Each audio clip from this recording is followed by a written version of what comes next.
If you follow my videos and some of my restorations or repairs, I should say, they're not all restorations, but I don't ruin the radio. I bring it back to its glory, get it working, recap it, uh, fix gears, do all that. But I don't do a total.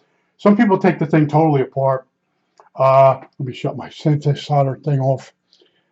They really take the thing apart and clean every nut, bolt, and screw and put it back together. And then sometimes they just quit at that point. I'm at a different level. Now, I was talking the other day about getting power into this radio, and they use this connector on the back. And that connector has a banana jack sticking out. That's what they call them, banana jacks. Let's see if she focuses. All right, banana jack. Banana jack will go into one of these terminal jacks that you put a wire under it and tighten it down. It also will take a banana jack in the top.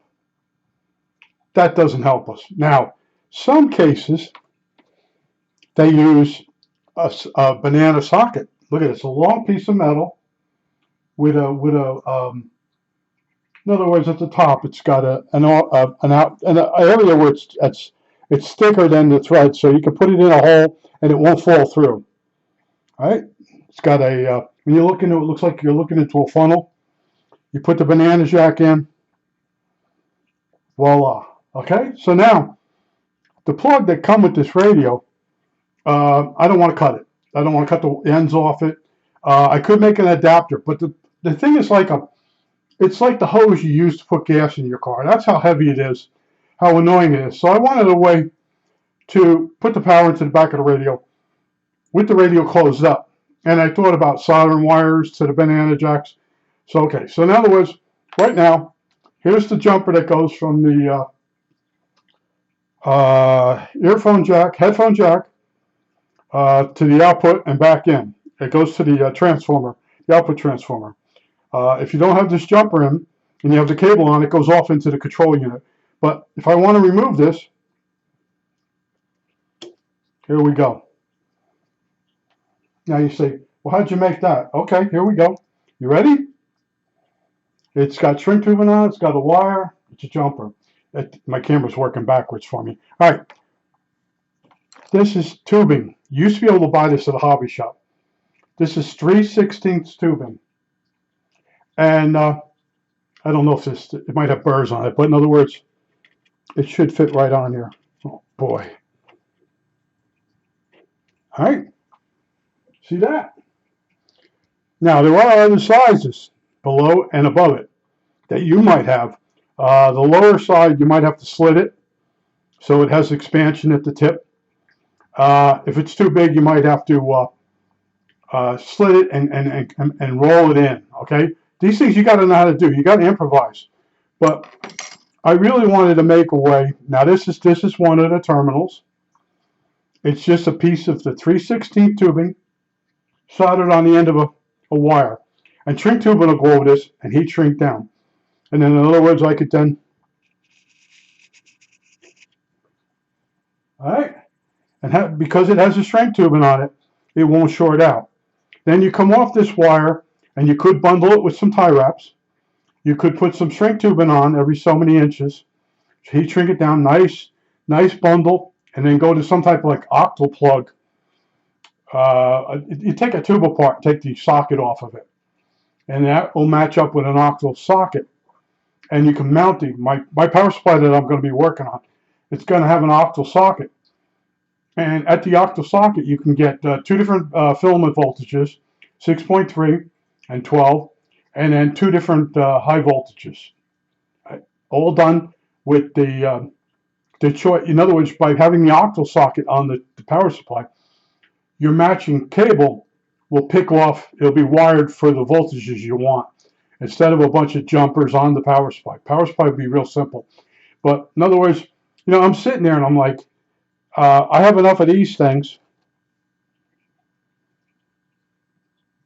in a drawer, but I think they'll touch. Yeah, they'll touch. As you put this on, now you could cut it up, but it was so much simpler just to cut some brass.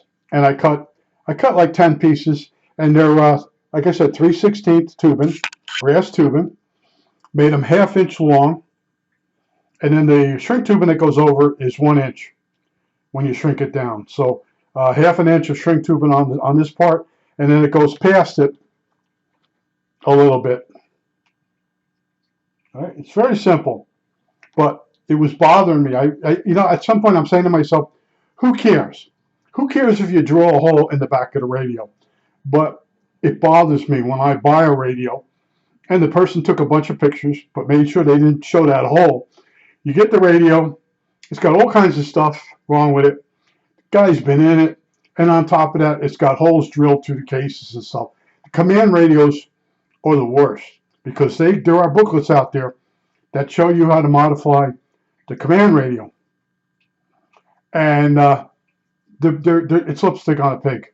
They have you take out a transformer that goes to the headphones and then put in another transformer so it can drive a speaker. Well, all you have to do is take a speaker and put your transformer in the box with the speaker. And you get the same event, and the radio will still be original. Now, I also wanted to mention, I cut this brass. I have a habit of using this back saw. This is a Exolite back saw. I had an old blade, so I used that. Now, someone will say, "Oh, they make a tubing cutter." All right, you ready for this? What happens when you use this? It rolls over the end in like a dart head. So the end of the tubing, after you cut it with this, you have to then drill it out or whatever. I just said, you know what? I'm tired of doing that. And it's a little bit tricky because it's not a real great made tool. Is it USA? Let me see. Taiwan. Anyway, Taiwan. So I did cut these one by one, touched them up with a sanding block, and then I put I have a reamer. I reamed inside each side of the brass tubing after it's been cut, just to make sure the burr wasn't going inside. And then I did sanding block at the end, get rid of the outside burr. I finished off each one of those. Here they are here. If the camera's pointing to it, wait. Yeah. Wow, I can't believe the camera's got that. But in other words, I did a few of them, 1/2 inch each. And now it's a matter of finding wires long enough. That's one of the things when you're in the hobby.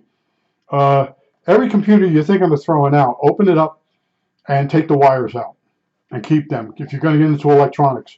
One of the most annoying things is wire, getting a hold of some wire, different colors. And yeah, you can buy it, but boy, wire is really expensive. It's up there with solder. So I think that's about it. Like I said, I wanted to be able to jump this bad baby out. And this jumper here,